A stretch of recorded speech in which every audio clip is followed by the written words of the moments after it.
Olá pessoal, boa tarde. A gente vai começar mais uma live hoje. Vou convidar aqui a doutora Rosana, enquanto todo mundo vai entrando.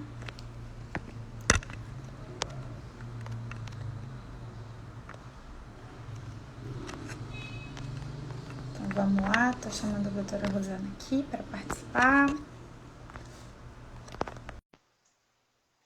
Então, olá para todo mundo que está entrando. Então, enquanto a doutora Rosana entra, eu vou me apresentar. Eu sou a Oba! Camila. Tudo bem?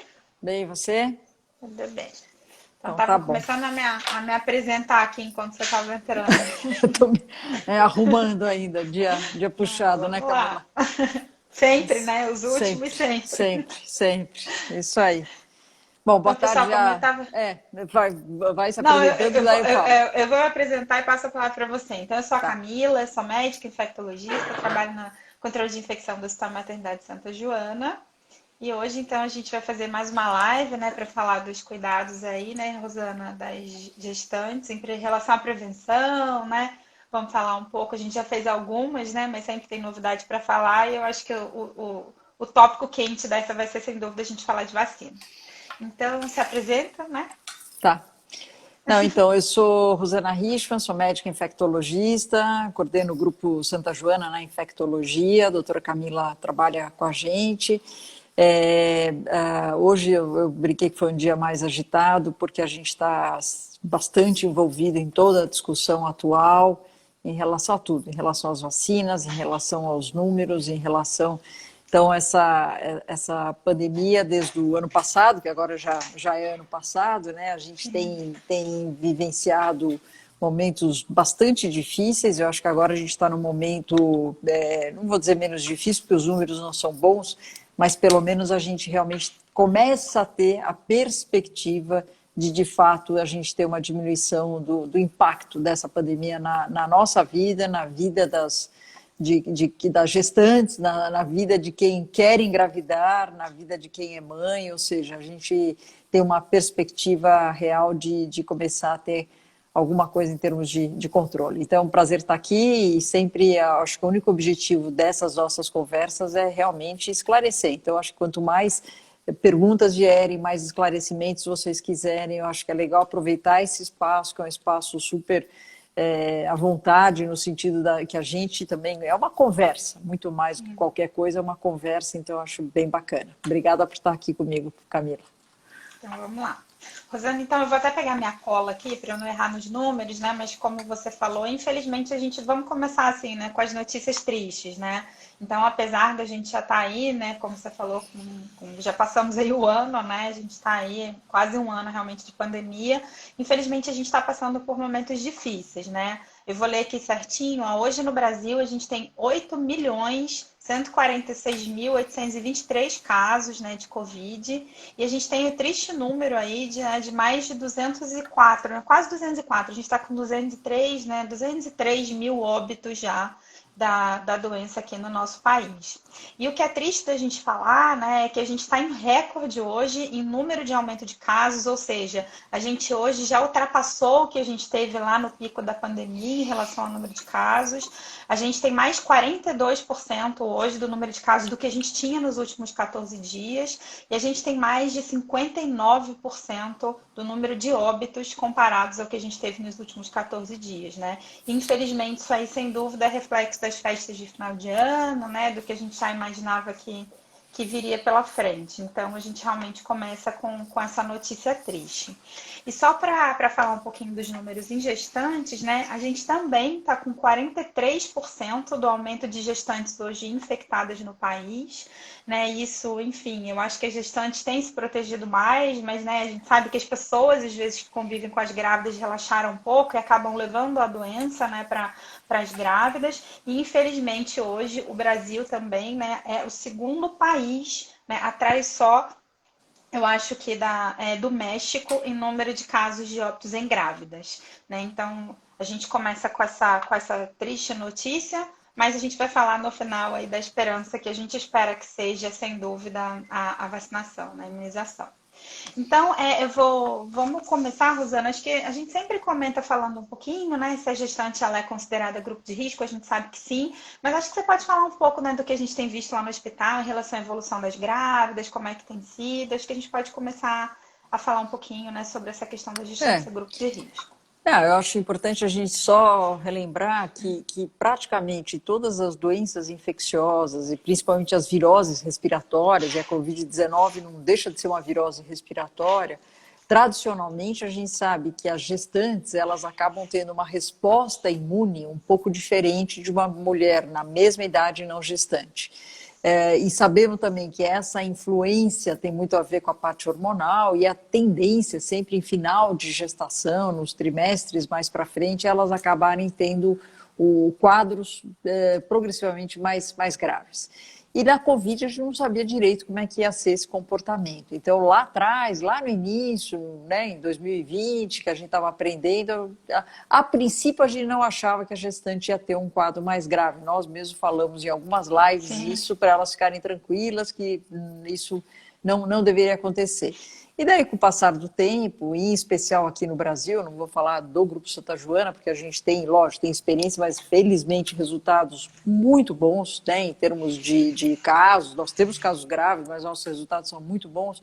Mas quando você vê os dados do México, como você citou, dos dados do Brasil, a gente vê que sim, a gestante acaba sendo um grupo mais de risco para ter uma evolução, um desfecho não tão favorável, e o que a gente percebeu, isso a gente percebe do Santa Joana, que o número de gestantes com Covid que acabam tendo necessidade de hospitalização, seja para monitoramento fetal, ou mesmo para monitorar a evolução, os seus exames, etc., é bastante grande, é maior do que a mesma população com a mesma idade não gestante. E da mesma maneira, quando as gestantes precisam ir para terapia intensiva, e não só no Grupo Santa Joana, mas a gente viu a literatura falando isso também, a gente acaba vendo, lógico, a gente não quer levar ninguém para intubação, nada disso, mas a gente acaba vendo que sim, ela acaba tendo também um desfecho mais importante em relação a isso. Então, resumindo, é óbvio que as gestantes, elas precisam se cuidar, nós ainda estamos com uma alta circulação viral, ainda não temos, né, vacina, nada disso, então a gente realmente precisa manter toda essa atenção em relação à gestante. E só uma palavra em relação ao recém-nascido, que eu acho que é a preocupação de muita gestante que está ouvindo a gente, assim, não vimos nada de doença congênita relacionada ao coronavírus. Eu sempre dou o exemplo do Zika. Zika vírus é totalmente diferente, é outro vírus. Esse sim causa muito dano fetal e pouca coisa na gestante. A gestante praticamente nem sabe que tem Zika vírus e tem muito dano fetal. Aqui é o contrário. Aqui, o dano fetal na formação do feto, seja primeiro trimestre, segundo trimestre, não há interferência. O que a gente mais vê na prática é prematuridade. Porque ou ela acaba entrando em trabalho de parto prematuro espontaneamente, ou nós, muitas vezes, a gente tem que intervir e interromper essa gestação exatamente para poder cuidar melhor da mãe. Então, eu diria para você que o maior evento adverso, vamos dizer assim, para o recém-nascido é a prematuridade, daí entram, claro, todas as consequências, dependendo do grau de prematuridade que essa criança acaba tendo. Acho que isso é super importante, né, Rosana? Porque todo mundo realmente, as mulheres que estão grávidas, né, essa é a principal preocupação, né, em relação ao desfecho do bebê, às vezes nem é tanto com o quadro dela, né? Então, acho que foi exatamente o que você falou, a gente tem visto como complicação a prematuridade, né, porque a gente sabe hoje que o trabalho de parto prematuro é uma das maiores complicações que a gente tem visto nas gestantes, né, principalmente naquelas que têm infecção aí no final da gravidez, né, então isso é importante. Como você falou também, de novo, né, ressaltar, a gente não está vendo uma formação, né, assim, tem o que sempre perguntam, né, apesar de não ter visto uma formação, é possível o bebê nascer com infecção, né, então a gente já sabe que sim, né, a gente tem visto, a literatura hoje fala em 3%, né, de bebês que nascem de mãe com Covid também, com infecção pelo Covid, mas a gente está vendo casos leves, né, mesmo nos recém-nascidos que estão nascendo de mãe com Covid, tem o resultado do teste positivo, a gente está vendo complicações da própria prematuridade, não complicações da doença Covid, né?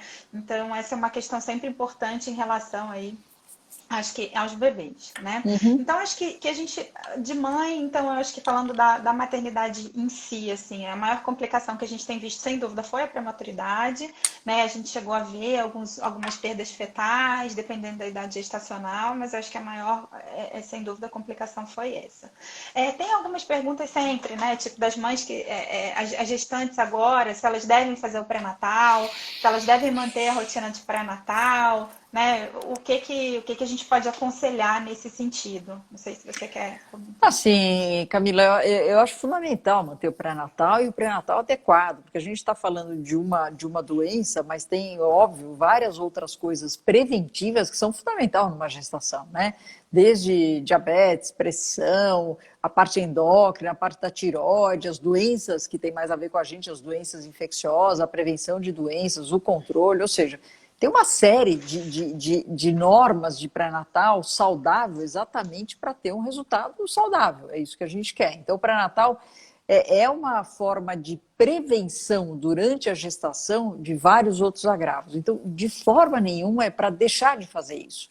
E a gente acabou vendo, né? Em 2020 foi um ano que não só a gestante, mas outras pessoas que eu vejo no meu consultório, muita gente deixou de fazer check-up, deixou de fazer os exames de rotina que faria todo ano, é óbvio, por medo da pandemia. A gestante não pode e não deve fazer isso. É claro que ela deve sim tentar se expor o mínimo possível. Então, sei lá, se ela tem uma coleta de sangue, ela consegue fazer isso a nível domiciliar, ótimo, menor o risco, ela não precisa ir até o laboratório. Agora, não vai deixar de fazer ultrassom, não vai deixar de fazer os exames da rotina do pré-natal por causa da pandemia, porque você evita uma possível contaminação, mas não acaba prevenindo outras coisas que às vezes são até mais, têm um impacto até maior.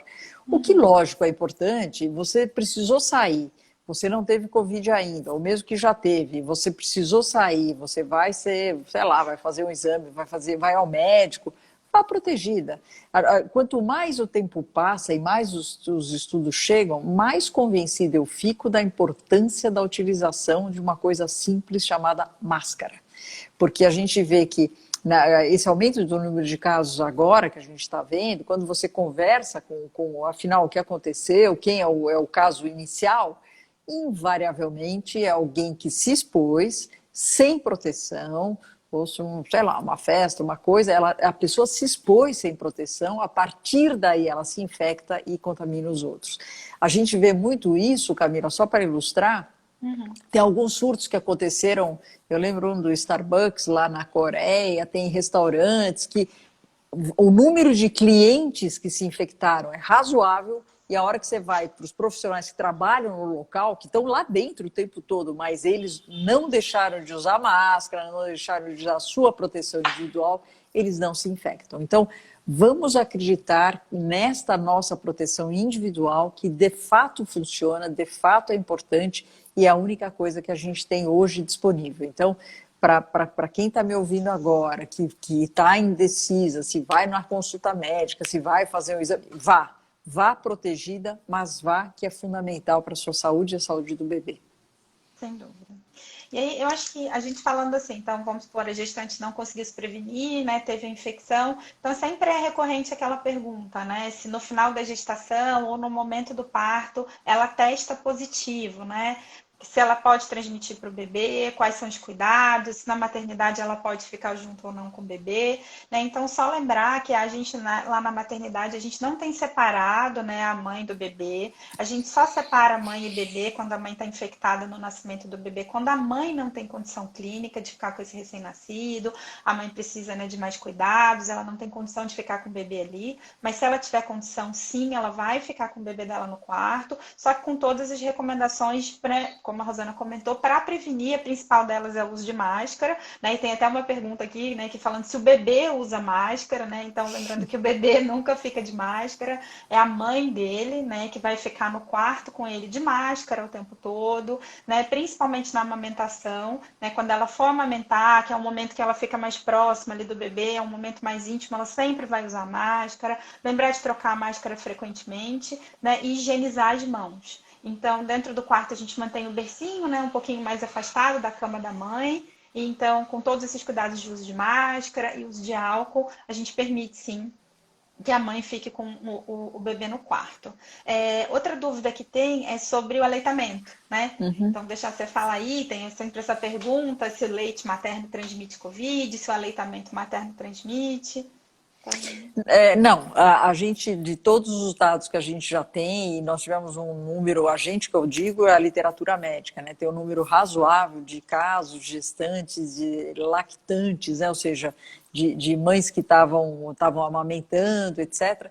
E não se mostra a transmissão através do leite materno. A grande transmissão é respiratória e gotículas. Então, é fundamental que a mãe. Eu vou dar um exemplo só para o pessoal entender, Camila. Vamos supor que tem uma puérpera que está amamentando o seu filho e que teve contato ou voltou agora das festas de final de ano alguém que depois ela soube que estava infectada. Então, se ela teve contato com alguém infectado, mesmo que ela hoje não tenha nenhum sintoma clínico, eu sugeriria ela colocar uma máscara para amamentar seu bebê. Porque a gente sabe que esse período entre ela ter o contato com alguém e eventualmente apresentar o quadro de Covid, ou mesmo transmitir o quadro de Covid, vai até o 14º dia depois do contato. Então, minha sugestão nesse caso seria amamente, que é fundamental, o melhor alimento para a criança é o leite materno, mas tome alguns cuidados. Então, numa situação dessa que você sabe que você teve contato com alguém, a gente chama isso de quarentena. Então, você não está em isolamento, mas você sim vai tomar os cuidados, por exemplo, do uso da máscara, para não infectar o seu bebê na hora da amamentação. Então, eu só dou esse exemplo para reforçar a importância do leite materno, falar que não há risco de transmissão. O risco, sim, é através de gotícula respiratória. E é o que a gente está vendo na maternidade, né? As crianças que nascem de mães e pais Covid positivo, essas crianças não nascem infectadas, na imensa maioria das vezes, e às vezes elas retornam infectadas. Então elas vão embora do hospital, sei lá, e voltam com um quadro de infecção porque acabou acontecendo essa infecção pós-natal pelo contato respiratório e não através da placenta. Tem gente aqui dando depoimento, acho que a Paula dizendo que ela teve Covid, ela amamentou o bebê dela e o bebê dela não se contaminou, né? Imagino que ela tenha tomado todos os cuidados aí. Ótimo. Gente, só para falar, até tendo bastante pergunta que está surgindo aqui sobre vacina, então assim, a gente fala primeiro do que não é vacina e a gente deixa toda a parte de vacina pro final, tá? Então, outra questão também, né, Rosana, é sempre assim, a gente falar um pouco sobre os testes, né? Então, se para a pessoa que vai, né, ter o parto, se no momento do parto a gente ainda está recomendando que seja feito algum teste, que teste precisa fazer? Aí a Paula está falando que tomou os cuidados assim. Muito bem, Paula. Então, assim, quais os testes a gente recomenda e se é obrigatório, né? Então, assim, só para comentar que, assim, a gente tem muito interesse, né, que a gestante lá chegue com a pesquisa. Então, a nossa recomendação é que 48 horas antes do parto, a gestante faça a pesquisa, né, antes de dar à luz, ela faça a pesquisa por técnica de PCR. Então, não adianta fazer a sorologia. Então, a recomendação ainda permanece a mesma, 48 horas antes do parto, que ela faça o teste. E muita gente pergunta, né, por quê? Primeiro, lembrar que as pessoas, elas podem ter a doença sem ter sintomas, né? Então a gente recomenda que as pessoas que não tenham sintoma, elas também façam teste justamente para a gente identificar casos de gestantes que possam ter a doença, né? E vão lá dar luz completamente assintomáticas. E isso acho que muda totalmente a nossa recomendação em relação aos cuidados com o bebê, né? Porque às vezes ela pergunta, mas para que vai servir esse teste? Primeiro que é para a gente identificar os casos, fazer o isolamento e evitar a transmissão dentro do hospital. Mas eu acho que o maior objetivo, né, para a gente orientar essa mãe, como, né, a gente comentou, em relação à amamentação, aos cuidados que ela tem com o bebê, para evitar a infecção do próprio recém-nascido, né? Então, a nossa recomendação ainda é essa, né, da realização do teste. Rosana, não sei se você quer comentar também um pouquinho, né, que muita gente, acho que foi a grande crítica aí que a gente fez no final do ano sobre a realização de PCR, né? Todo mundo fez um PCR e as pessoas continuam perguntando, né? Eu tenho um compromisso, eu preciso fazer alguma coisa, assim, explica um pouquinho se vale a pena fazer um teste de PCR e se isso realmente garante, né, que você não é risco ou que, né, enfim, você não tem risco de transmitir. Explica um pouquinho como funciona.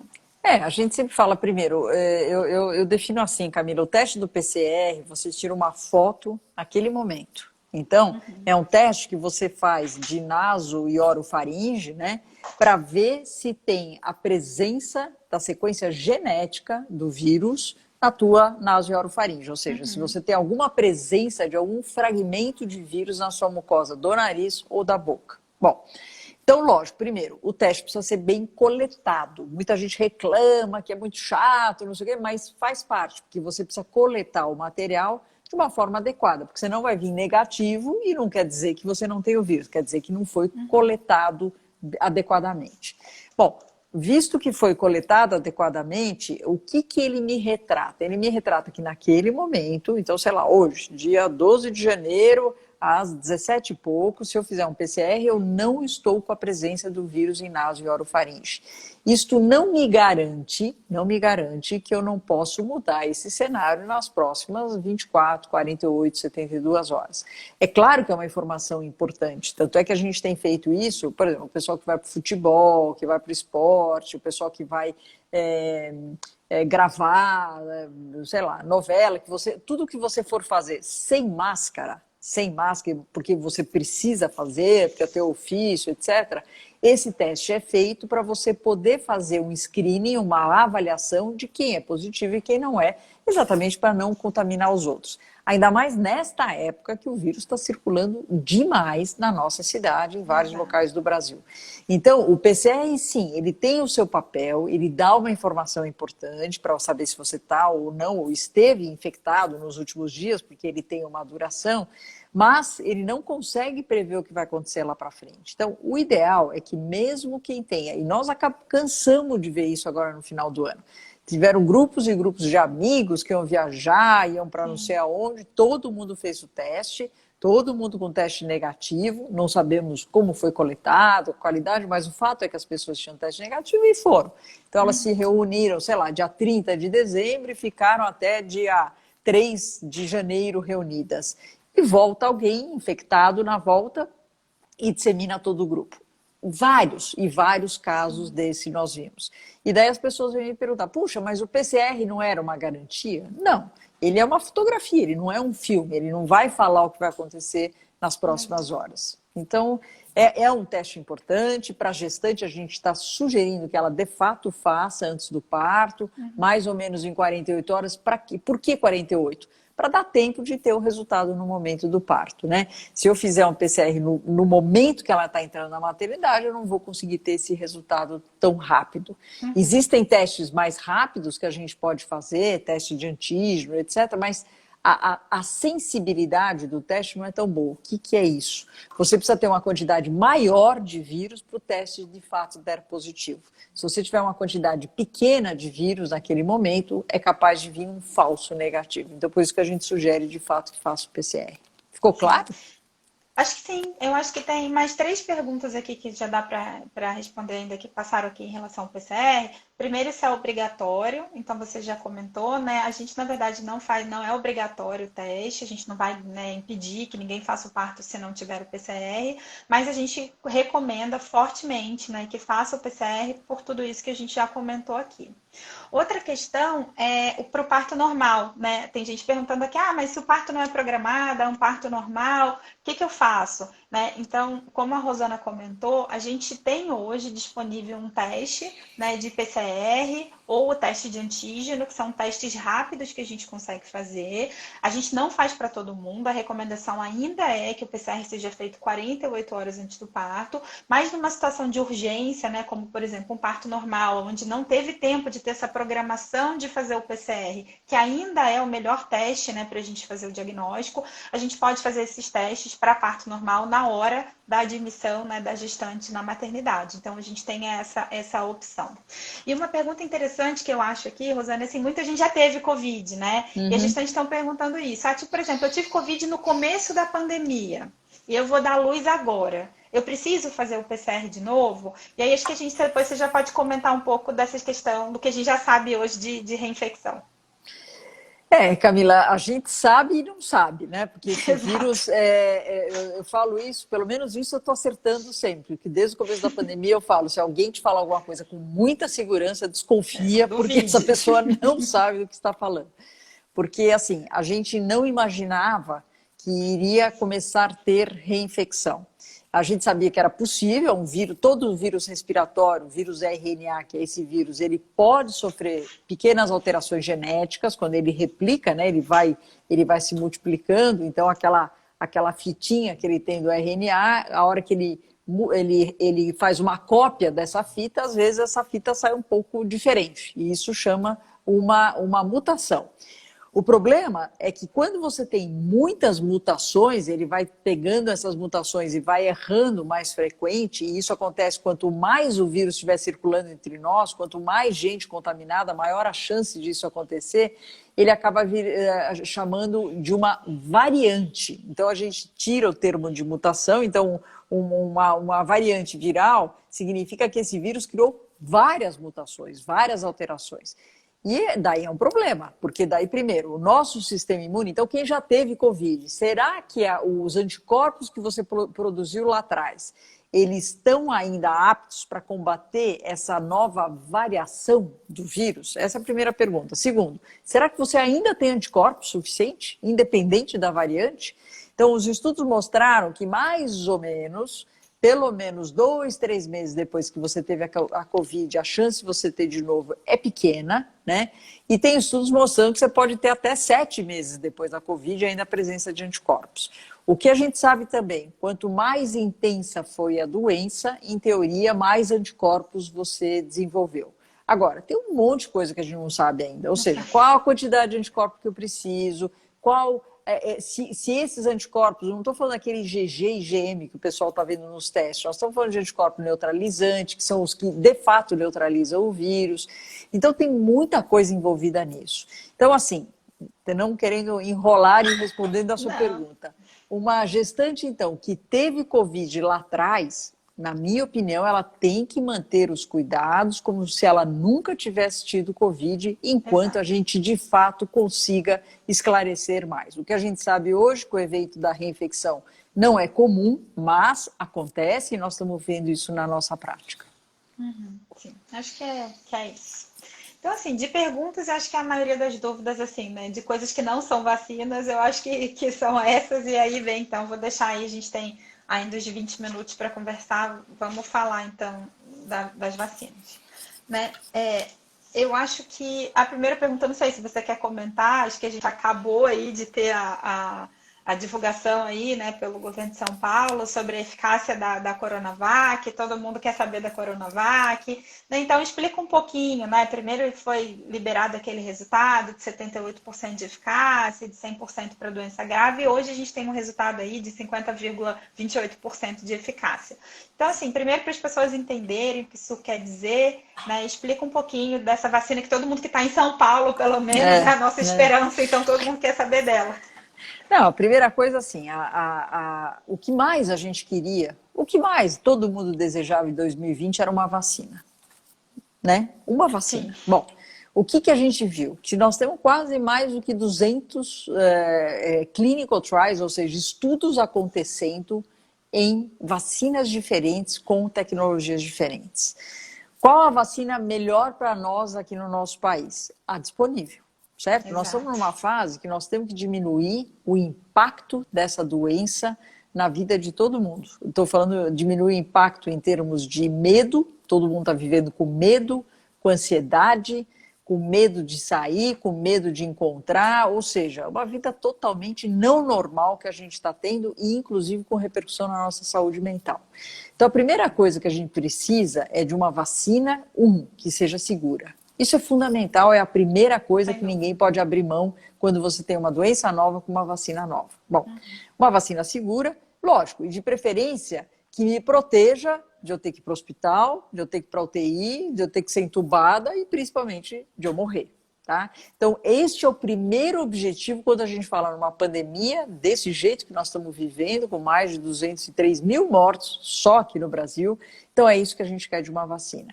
Então, os dados que foram liberados da Coronavac, que é uma vacina que de todas as tecnologias é que a gente mais conhece, a que a gente mais tem segurança. Nós conhecemos essa tecnologia há muitos anos, ela já é usada para várias outras vacinas. Então, não tem muito segredo do ponto de vista da tecnologia que é feita essa vacina. Bom, então a segurança dela, eu não podia esperar nada diferente, nós vimos lá no estudo que nós conduzimos o Emílio Ribas, que ela foi muito segura, Camila. Eu sempre te falo isso, os pacientes sempre falam, doutor, eu tomei placebo, só que parece que todo mundo tomou placebo, porque Exato. realmente a vacina é muito segura. Então, esta preocupação de quem está aqui com a gente, não se preocupe com isso, não se preocupe de verdade com isso. A próxima pergunta importante é, mas essa vacina vai me deixar com anticorpos? Vai, já mostrou, 95% das pessoas que tomam essa vacina vão ter anticorpos. E a última pergunta, que é a da fase 3, que é essa que nós estamos discutindo, é, esta vacina vai prevenir que eu tenha formas graves da doença? Graves e moderada, porque quando a gente fala em hospitalizar, se você precisar ser hospitalizado, já entra na forma moderada. E daí vem a boa notícia, que no grupo vacinado, ninguém precisou ser hospitalizado, ninguém foi para UTI, ninguém foi entubado, ninguém morreu. Lógico, o estudo precisa continuar? Claro que precisa continuar. Agora, a hora que a gente começar a vacinar a população brasileira, que é um monte de gente, nós vamos botar um número muito maior para ver como é que vai ser esse resultado. Mas os resultados apresentados com esses quase 13 mil voluntários foi muito bom nesse aspecto, e o estudo é muito sério. Bom, daí vamos para os 78%. Então, 78% existe uma escala de 0 a 10 da OMS, a Organização Mundial da Saúde, que é uma escala de evolução da gravidade, evolução clínica da doença.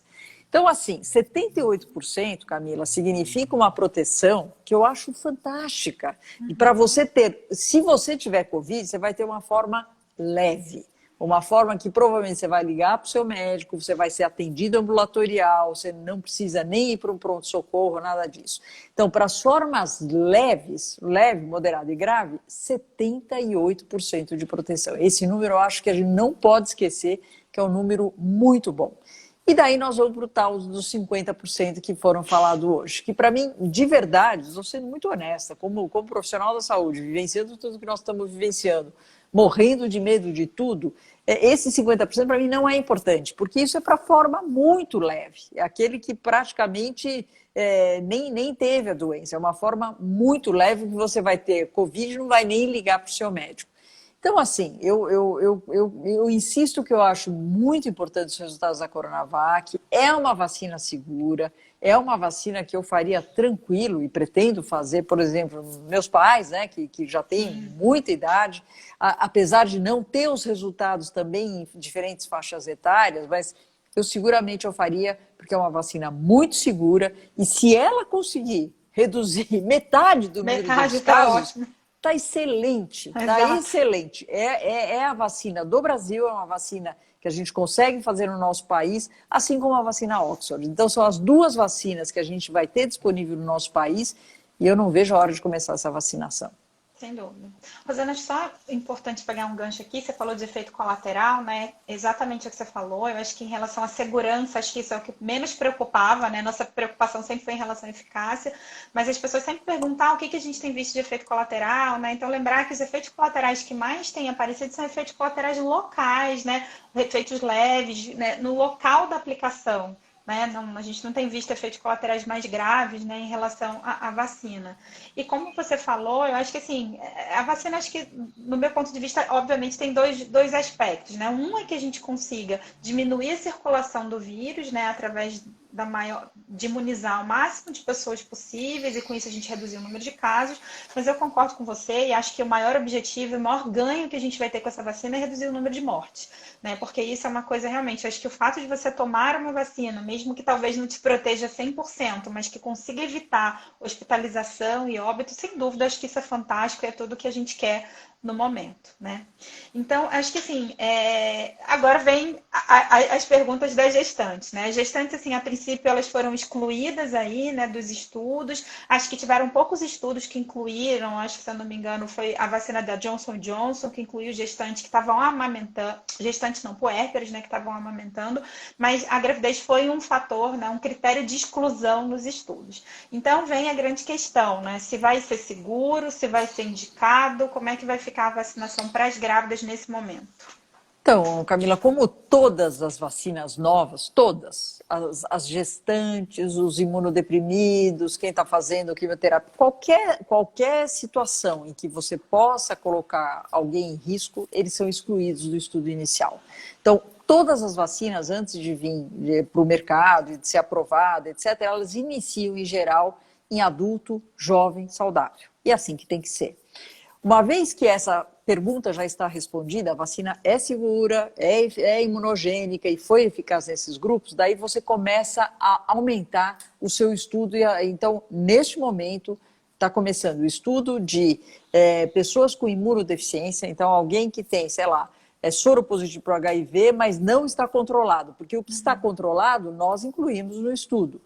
Gestantes, então agora começa, já está desenhado, e não só com a vacina do Butantan, é Butantan, Pfizer, todas elas querem responder isso. Em teoria, se você perguntar a minha opinião, o que eu acho que daqui a, sei lá, alguns meses a gente vai voltar aqui e falar, é que não tem problema nenhum gestante vacinar. Mas neste momento inicial, a vacina, se você estiver gestante, você deve falar e não vai ser vacinada nesse momento inicial. Embora, vou reafirmar, essas vacinas todas que estão agora, seja a Oxford, seja a Coronavac, elas, na minha visão, elas vão acabar sendo sim liberadas para gestante, porque do ponto de vista de segurança são vacinas muito boas. A gente lembra até que nos Estados Unidos, que começou agora com as vacinas de Pfizer, Moderna, que são vacinas de RNA mensageiro, já tem um número razoável de profissionais da saúde que estavam gestantes e inadvertidamente tomaram vacina. E eles, obviamente, vão seguir essas gestantes. Então, quem está grávida neste momento não poderá ser vacinada nesse momento inicial. Quem está amamentando, sim, poderá tomar essa vacina, não será contraindicação. E quem pretende engravidar, por segurança, pelo menos nos estudos, a gente sempre falava em 1 mês. Então, assim, se quem foi voluntário do estudo, a gente fazia o teste de gestação antes de fazer a vacina para o voluntário. Se o teste de gestação era positivo, ele era excluído do estudo, porque não era o nosso objetivo inicial. Teste negativo, tomava a vacina e era orientado para não engravidar pelo menos 30 dias depois da tomada da vacina.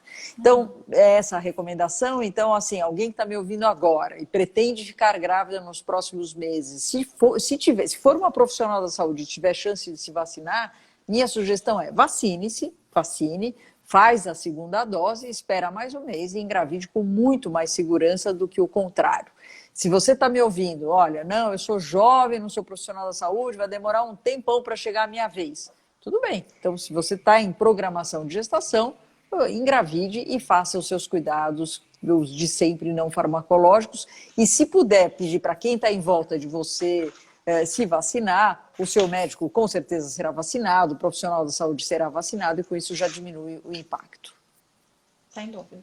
Rosana, tem muita pergunta entrando aqui sobre criança e sobre pessoas que têm doenças, artrite reumatoide, doenças reumatológicas. Acho que você também meio que já comentou um pouquinho, mas acho que as crianças também não vão ser o foco inicial agora da imunização, né? Então, comenta recém-nascido, se vai ser vacinado. Não. Então, as crianças vão estar incluídas no estudo. Eu vi hoje ainda o pessoal divulgando que vai começar também um estudo de 3 anos até 17 anos, lembrando que a maioria das vacinas é de 18 anos para cima.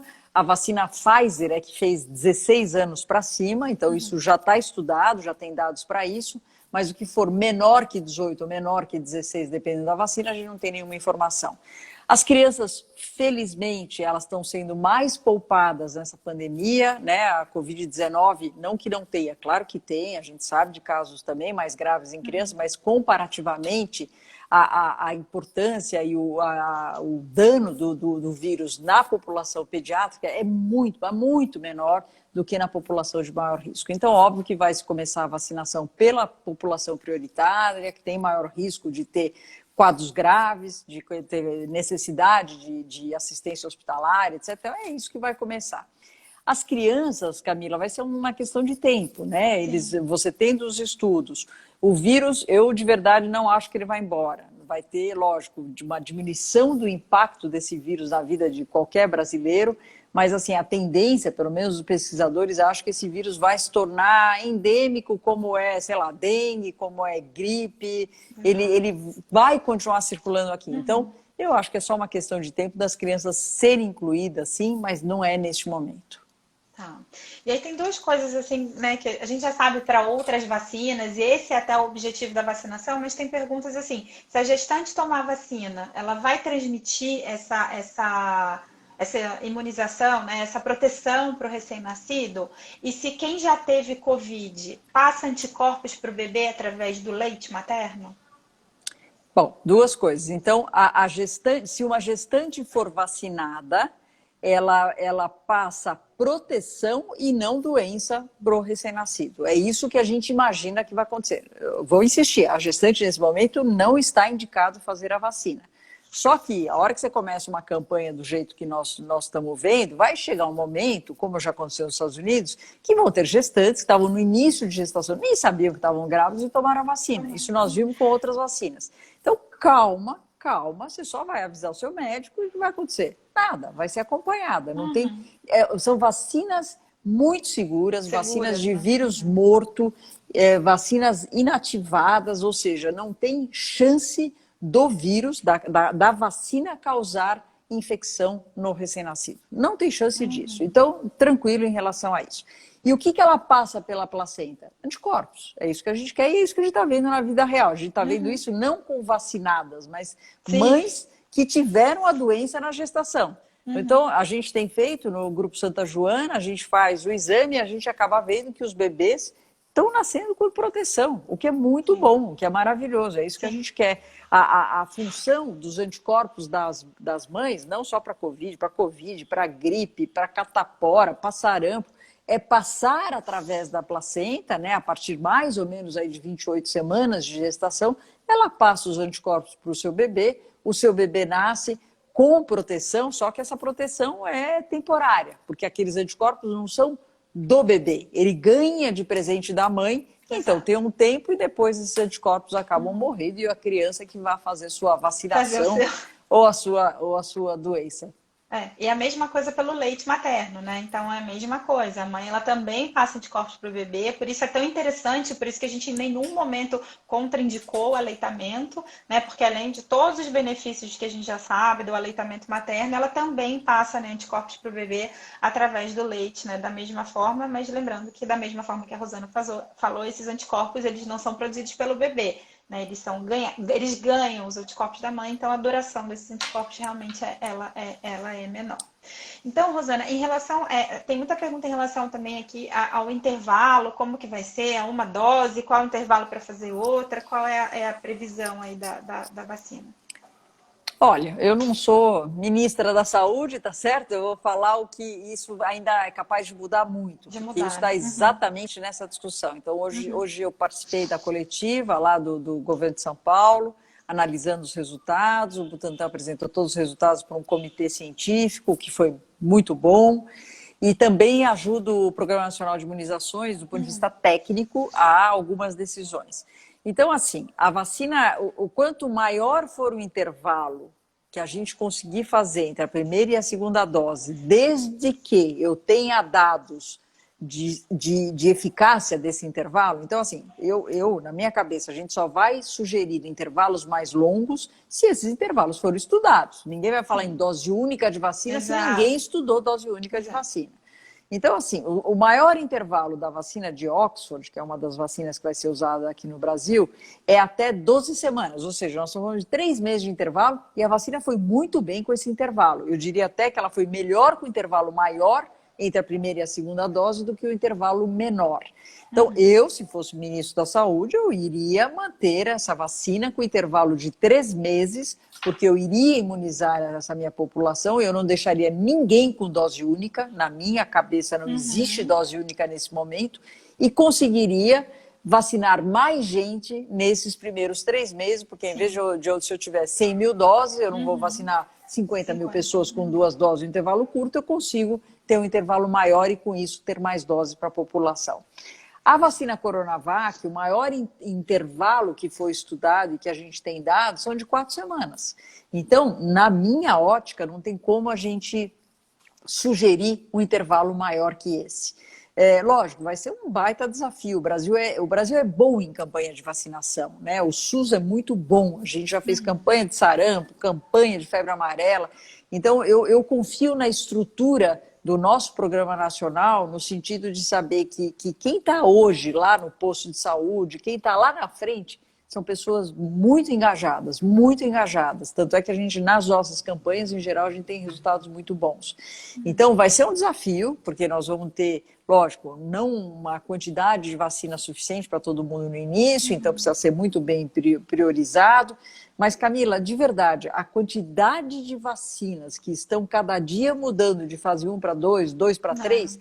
É uma questão de tempo da gente, de fato, ter uma quantidade maior de diferentes vacinas disponíveis no mundo inteiro. Então, né, eu acho que a perspectiva, a gente queria uma vacina, agora nós temos muitas vacinas com diferentes respostas, vacinas melhores, vacinas talvez não com tanta eficácia, mas o que eu quero ver é, na vida real, a gente ter uma diminuição da circulação desse vírus e, se Deus quiser, né, poder começar a voltar ao normal aqui em nossa vida.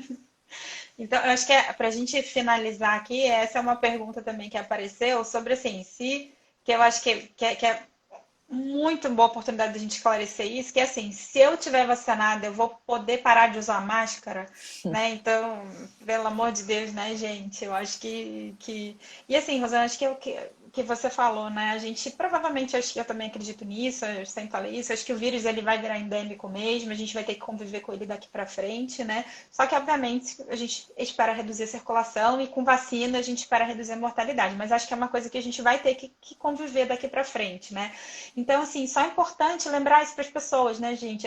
Isso não é porque a gente vai vacinar que a gente vai deixar de manter os cuidados que a gente vem mantendo até aqui, né? A gente não vai poder, né, parar de usar álcool gel, parar de usar máscara, a gente ainda vai levar um longo tempo, né, Rosana, até que eu acho que um percentual grande da população seja vacinado, para a gente realmente conseguir diminuir a circulação do vírus, né? No meu ponto de vista, eu acho que o objetivo agora é a gente reduzir quem é grupo de risco e reduzir morte, mas eu acho que até a gente reduzir a circulação viral, acho que isso ainda vai demorar um tempo, né? A gente vai ter que ter uma boa parcela da população vacinada. Então, até lá, a gente vai ter que usar máscara, a gente vai ter que manter os cuidados. Acho que isso não tem dúvida, né? Então, não sei se você quer comentar alguma coisa, na sua opinião, até quando a gente vai ter que manter isso, como é que vai ser? Não, então, tem várias estimativas da própria Organização Mundial da Saúde falando que você precisaria de 70% da população Exato. estar vacinada para você, de fato, ter aquela proteção coletiva, imunidade de rebanho, seja o nome que for. E para isso, para a gente chegar nós vamos chegar, só que não é assim do dia para a noite. Nós vamos ter um janeiro difícil, como nós estamos tendo, nós vamos ter um fevereiro ainda difícil. Eu diria para você, Camila, que eu acho que nós vamos começar a sentir, de fato, o impacto de tudo isso que está sendo feito em termos de imunização, e se a gente começar logo, que é o que mais a gente quer, eu tenho falado que o segundo semestre vai ser, sem dúvida, mais tranquilo. Se a gente conseguir vacinar os grupos prioritários em pelo menos 70%, 80%, cada grupo que for chamado agora, então profissional da saúde, eu acho que o profissional da saúde vai ser quase 100% de adesão. Espero que sim. Espero que sim, mas se a gente conseguir uma adesão alta em cada grupo, os maiores 75 anos, vamos lá, vamos levar, vamos vacinar.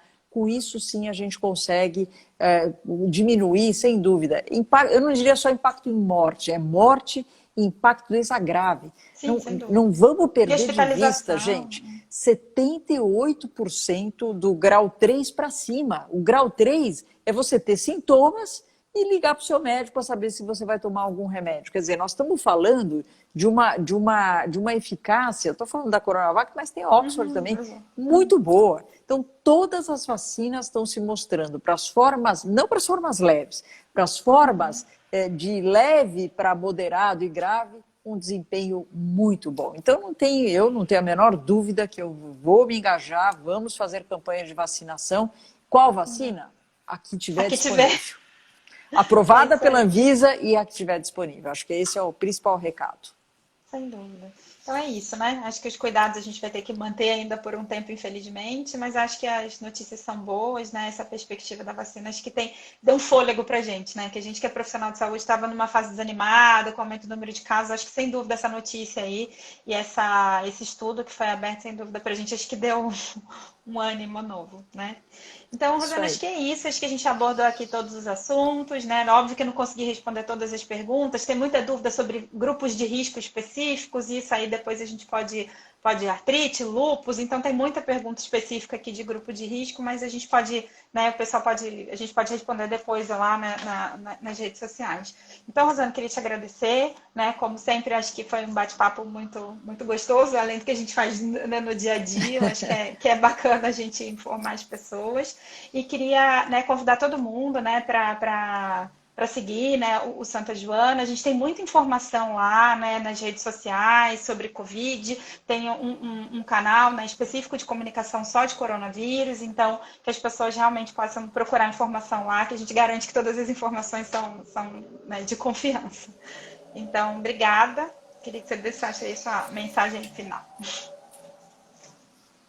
Não, é só realmente, eu acho bastante importante a gente ter esse tipo de atividade, essas lives, eu acho que é uma forma de você conversar e passar uma informação de uma forma, lógico, científica, mas uma forma muito mais leve, né? E lógico, a gente consegue inclusive colocar a nossa opinião pessoal, que está super envolvido em tudo isso que está acontecendo. Então, acho que a minha mensagem final, eu tenho falado e vou insistir aqui, esse ano é ano da ação. Né? E ação no meio de uma pandemia significa vacinação. Então, não acreditem em informações que você não sabe de onde veio. Tem muita gente mal intencionada, não querendo fazer com que a gente saia. A gente precisa virar esse jogo. Então, com a conscientização de todo mundo, acredite nas notícias sérias, vai atrás das sociedades, vai atrás das informações que realmente vão fazer a diferença. O resto, gente, não compartilha, não faz nada disso, que só Exato. vai trazer Atrapalhar. desinformação e a gente não precisa mais, a gente já tem problema suficiente desde o ano passado. Então, Sim. vamos virar o jogo esse ano, é o ano da ação, é o ano da vacinação. Obrigada pela parceria aí, Camila, um beijo para todo mundo. Tá bom. Um beijo, gente. Tchau, tchau. Até a próxima.